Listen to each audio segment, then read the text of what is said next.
বাবা তুমি এই নাপাক জিনিস কেন খাচ্ছ? সারাদিন রিক্সা চালিয়ে এই মদটা খেলে ক্লান্তি দূর হয়ে যায়। তুমি এত কষ্ট করে টাকা ইনকাম করে তারপরে এই মদ কেন খাও? আরে আমার মাথায় অনেক টেনশন থাকে। বাবা কি এমন টেনশন আমার কাছে বলো, আমি তো বড় হয়ে গিয়েছি অনেক দিনে আমার। বাবা তুমি আমার কাছ থেকে আজকে ওয়াদা করো যে তুমি আর কোনোদিন মদ খাবে না, আমি নিজেই তোমাকে টাকা কামিয়ে দিব। ঠিক আছে বাবা, আমি তো টেনশন মুক্ত থাকবো, আর কখনো মদ খাবো না। তুমি নিশ্চিন্তায় থাকো, আমি টাকা কামিয়ে নিয়ে আসতেছি। আরে আজকে ছুটি কালকে ছুটি, এইভাবে কি হয় নাকি? আর তোমাদের আশা লাগবে না, আমি রাখলাম, বাই, তোমরা ভালো থাকো। সাহেব এখানে আমাকে কাজ দেওয়া যাবে? হ্যাঁ ছোট, আমিও লোক খুঁজতেছি, কিন্তু যে তুমি তো অনেক ছোট আর এত ভারী কাজ করতে পারবে না তো। ভাই প্লিজ, আমি পারবো। ঠিক আছে তাড়াতাড়ি যে করো।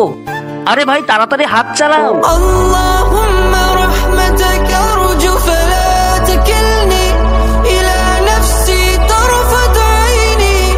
সাহেব আমি সমস্ত কাজ করে দিয়েছি। আরে বাহ ছোট, তুমি তো অনেক কাজ করতে পারো। এই নাও তোমার বেতন। শুক্রিয়া সাহেব। আরে মদ খাই মাতাল হই, কি মজা। আরে মদ খাই পাগল পাগল পাগল পাগল। আরে হাই বাবা এই নাও টাকা। আরে এখানে তো অনেক অল্প টাকা। বাবা আমি আবার কাজে যাচ্ছি, আমি আরো টাকা এনে দিচ্ছি। ঠিক আছে রিফাত। আরে আজকেরাও তো এক বোতলের ব্যবস্থা হলো।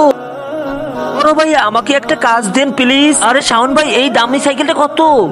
আরে ছোট তুই এখানে কি করতেছিস? সাহেব আমি এখানে কাজ খুঁজতে এসেছি। আরে ছোট আমি তো তোকে না একটু আগে টাকা দিয়েছি, তুই আমার ওখানে কাজ করেছিলি।